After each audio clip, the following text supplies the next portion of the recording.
Stop and look around, it's all astounding. Water, fire, air and dirt. Fucking magnets, how do they work? And I don't wanna talk to a scientist. Y'all motherfuckers lying and getting me pissed. If you get hold of two magnets and you push them, you can feel this pushing between them. Turn it around the other way and they slam together. Now, what is it, the feeling between those two magnets? What do you mean, what's the feeling between the two magnets? There's something there, isn't there? I mean, the sensation is that there's something there when you push these two magnets together.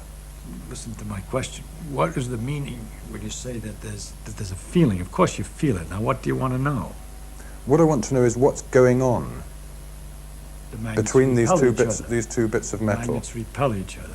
And well, then what does that mean, or why are they doing that, or how are they doing it? You're asking. I must say, I think that's a perfectly reasonable question. Of course, it's a reason. It's an excellent question. Okay.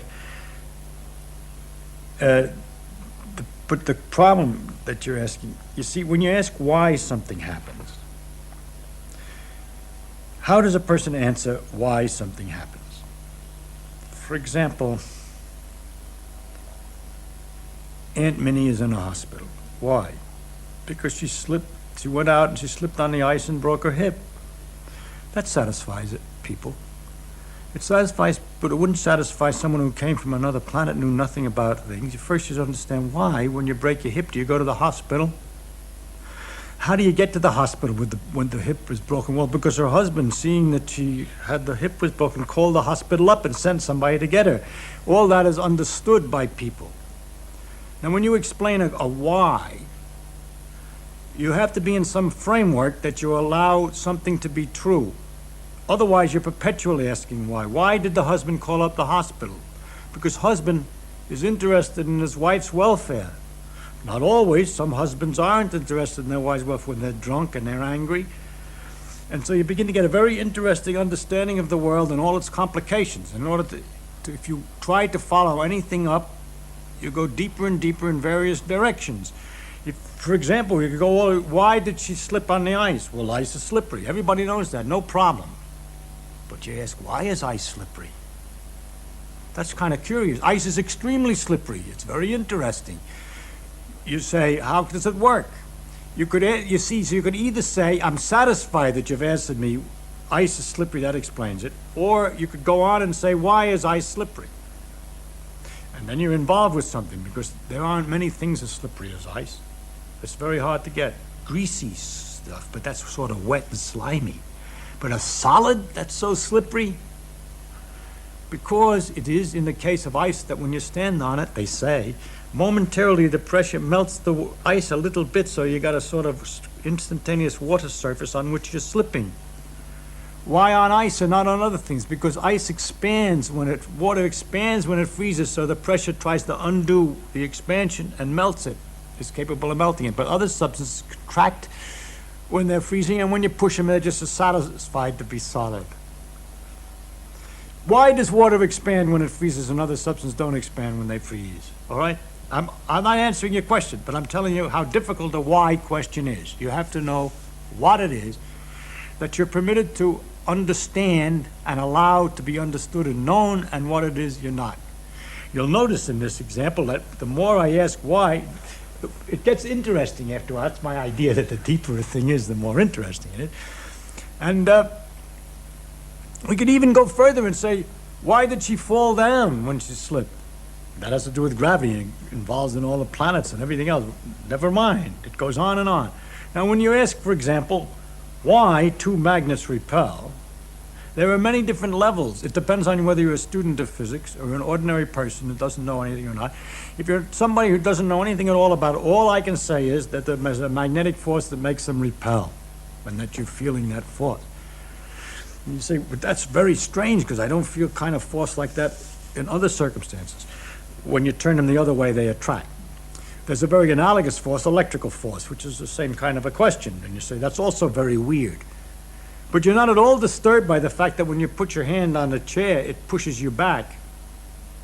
But we found out by looking at it that that's the same force, as a matter of fact, the electrical force, not magnetic exactly in that case, but it's the same electrical repulsions that are involved in keeping your finger away from the chair because everything's made out of its electrical forces in minor and microscopic details. There's other forces involved, but this is connected to electrical forces. It turns out that the magnetic and the electric force with which I wish to explain these things, this repulsion in the first place, is what ultimately is the deeper thing that we have to start, that we can start with, to explain many other things that looked like they were, everybody would just accept them. You know, you can't put your hand through the chair. That's taken for granted. But that you can't put your hand through the chair when looked at more closely, why? That involves these same repulsive forces that appear in magnets. The situation you then have to explain is why in magnets it goes over a bigger distance than in ordinarily. And there it has to do with the fact that in iron, all the electrons are spinning in the same direction. They all get lined up, and they magnify the effect of the force until it's large enough at a distance that you can feel it. But it's a force which is present all the time and very common and is in a basic force of almost, I mean, I can go a little further back if I were more technical, but at an early level, I just have to tell you that's going to be one of the things you'll just have to take as an element in the world, the existence of magnetic repulsion or electrical attraction, magnetic attraction. I can't explain that attraction in terms of anything else that's familiar to you. For example, if we say the magnets attract like as if they were connected by rubber bands, I would be cheating you. Because they're not connected by rubber bands, I shouldn't be in trouble. You'd soon ask me about the nature of the bands.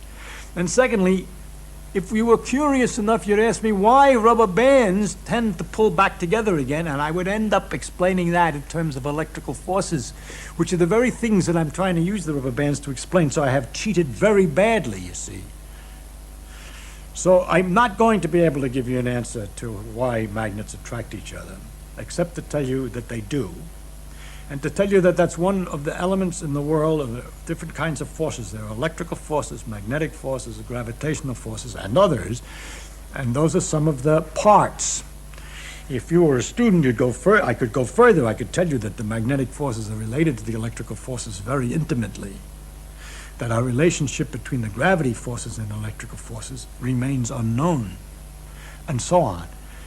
But I really can't do a good job, any job, of explaining magnetic force in terms of something else that you're more familiar with, because I don't understand it in terms of anything else that you're more familiar with.